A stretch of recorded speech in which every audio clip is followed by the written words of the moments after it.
다 같이 한 목소리로 봉독하시겠습니다. 사울이 사무엘에게 이르되 내가 범죄하였나이다.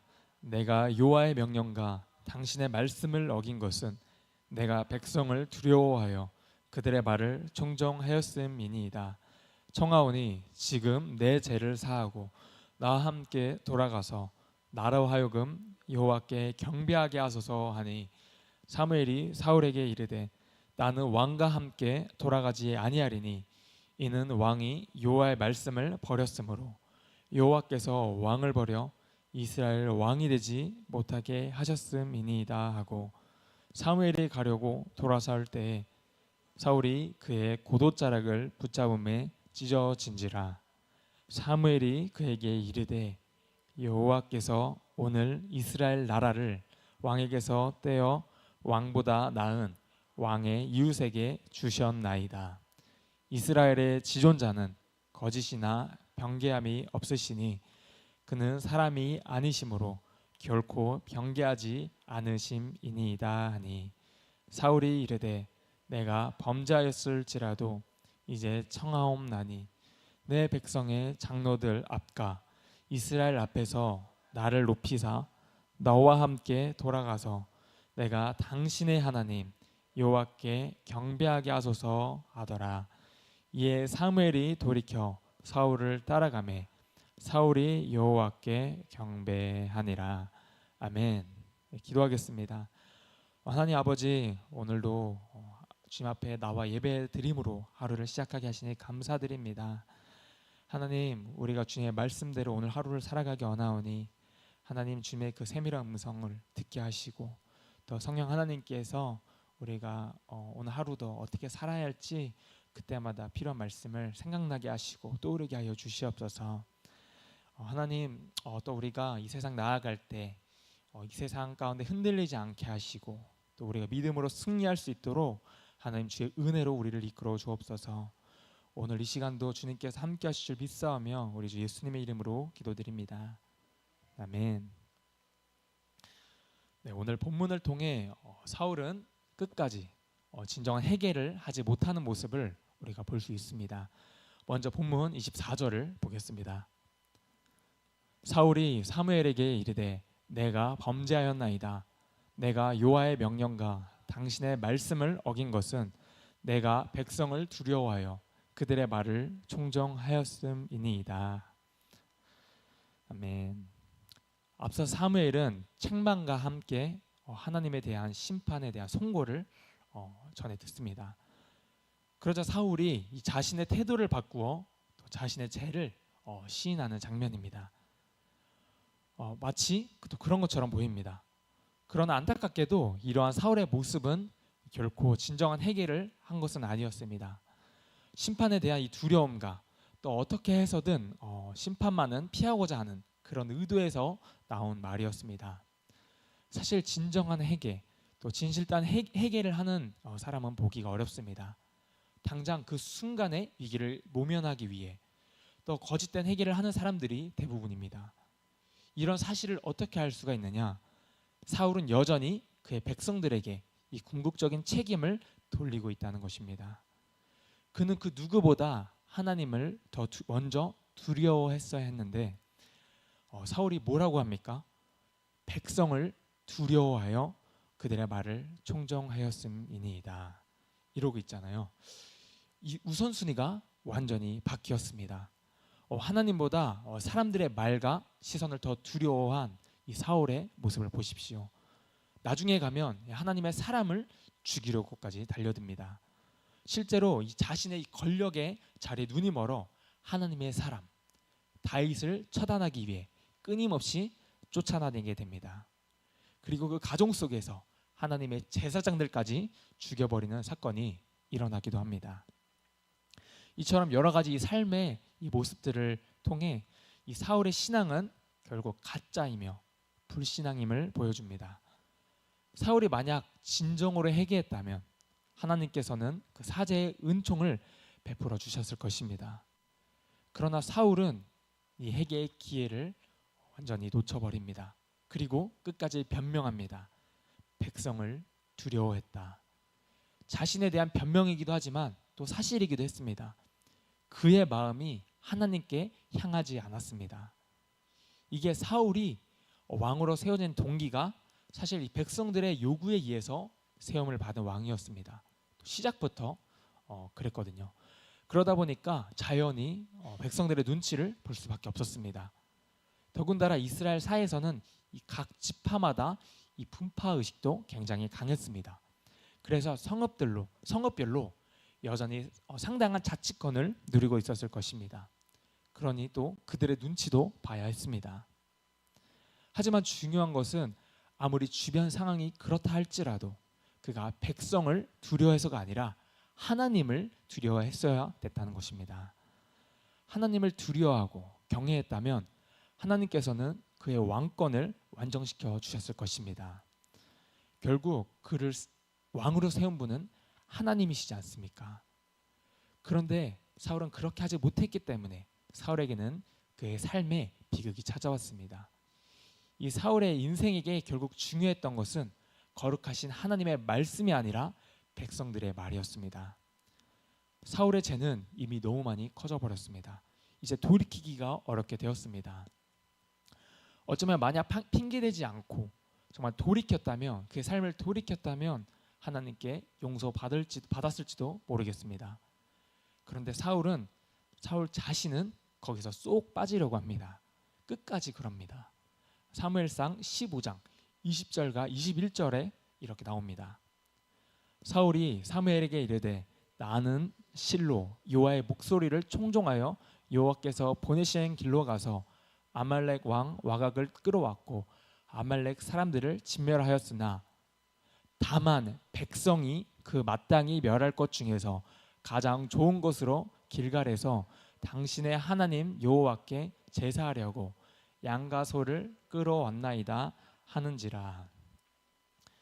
바로 이 백성의 선의를 납세어 백성이 마땅히 멸할 것을 제사 목적으로 보존했다면서 변명을 늘어놓습니다. 그럼에도 이 사무엘이 계속 압박해오자 오늘 본문에는 이 자신의 잘못을 처음으로 인정합니다. 사람들의 말을 두려워했기 때문이다.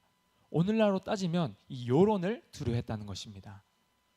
또 둘러대고 계속해서 이 자신의 책임은 인정하지 않으려 합니다. 남의 탓으로만 돌리려는 모습이 드러납니다. 그가 하나님께 진정으로 회개했다고 볼 수 없는 것이죠. 25절을 보겠습니다. 청하오니 지금 내 죄를 사하고 나와 함께 돌아가서 나로 하여금 여호와께 경배하게 하소서 하니. 이 구절 보시면 이 사울의 관심은 자신의 죄를 인정하는 게 아니었습니다. 이건 회개가 아닙니다. 일단 용서부터 받겠다. 이처럼 우리 인간의 문제는 이 회개 전에 용서부터 받으려 한다는 것이 문제인 것이죠. 우선적으로 회개가 먼저 있어야 용서도 뒤따르게 되는 것입니다. 온전한 회개도 하지 않고 그 잘못된 삶에서 돌이키지도 않았는데 용서만 해달라고 하면 그게 용서가 되겠습니까? 어떻게 해서든지 단지 자신의 위기 상황만 먼저 모면을 하는 것에 불과합니다. 그러면서 한숨을 돌리고자 하는 것입니다. 그리고 또 여기서 보면 자기와 함께 가서 제사를 드리자라고 말하는 것인데 이게 무슨 소리냐면 사무엘과 함께 지금 제사를 드림으로써 백성들에게 자신이 여전히 왕으로서 사무엘에게 인정받고 있다는 것을 보이고 싶었습니다. 진정한 어떤 사제의 마음으로 하나님 앞에 경배하려고 가는 것이 아니었어요. 만약 사무엘이 함께 동행하지 않게 되면 그저 자신의 체면이 구기는 상황이 올까 봐 그런 것이었습니다. 사울의 이러한 마음의 중심을 하나님께서 다 아시는데 어찌 용서가 이루어지겠습니까? 참된 회개가 이루어지지 않았는데 그 죄를 어찌 용서받을 수 있겠습니까? 참된 회개가 없는 이 제사함이란 있을 수가 없는 것입니다. 이제 26절에서 말합니다. 사무엘이 사울에게 이르되 나는 왕과 함께 돌아가지 아니하리니 이는 왕이 여호와의 말씀을 버렸으므로 여호와께서 왕을 버려 이스라엘 왕이 되지 못하게 하셨음이니이다 하고 가슴 아픈 이유가 나옵니다. 하나님 앞에 회개할 줄 모르고 인간적인 이 수습책만 강구하는 사울과는 이제 그 어떠한 타협도 할 수 없다는 것입니다. 확고한 의사를 지금 사무엘이 표명하고 있습니다. 사무엘은 사울이 하나님을 저버렸기에 하나님께서도 사울을 저버렸다고 말합니다. 하나님의 뜻이 이렇게 이제는 돌이킬 수 없다는 겁니다. 물론 지금 당장 사울이 왕자에서 밀려나진 않겠지만 하나님은 결국 사울을 버려서 이스라엘 왕이 되지 못하게 하실 것이다 라는 것입니다. 이제 왕자에서 물러나는 것은 시간 문제라는 것이죠. 그러자 이제 사울의 마음이 급해집니다. 그래서 사울이 가려고 할 때 사무엘이 떠나라고 할 때 이 고도자락을 붙잡고 매달립니다. 그러자 그만 옷이 찢어지게 됩니다. 여기서 상징적인 의미가 있는데요. 바로 사울의 왕위가 폐하여질 것을 보여주는 하나의 사인인 것입니다. 그리고 말합니다. 본문의 28절입니다. 사무엘이 그에게 이르되 여호와께서 오늘 이스라엘 나라를 왕에게서 떼어 왕보다 나은 왕의 이웃에게 주셨나이다. 아멘.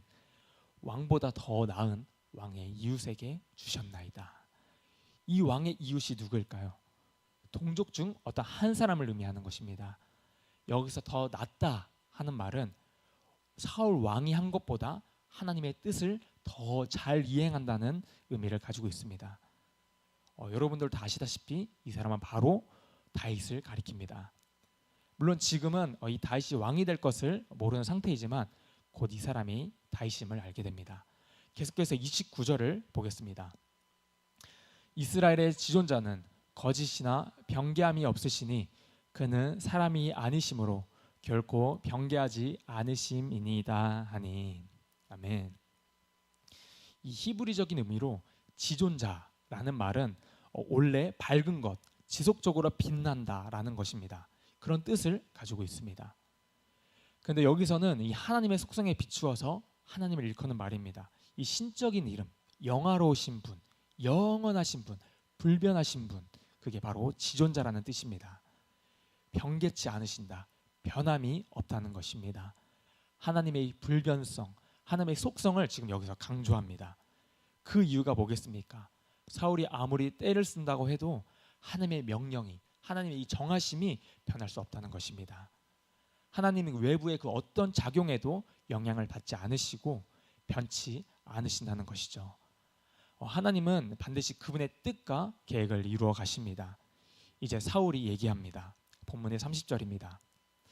사울이 이르되 내가 범죄하였을지라도 이제 청하옵나니 내 백성의 장로들 앞과 이스라엘 앞에서 나를 높이사 나와 함께 돌아가서 내가 당신의 하나님 여호와께 경배하게 하소서 하더라.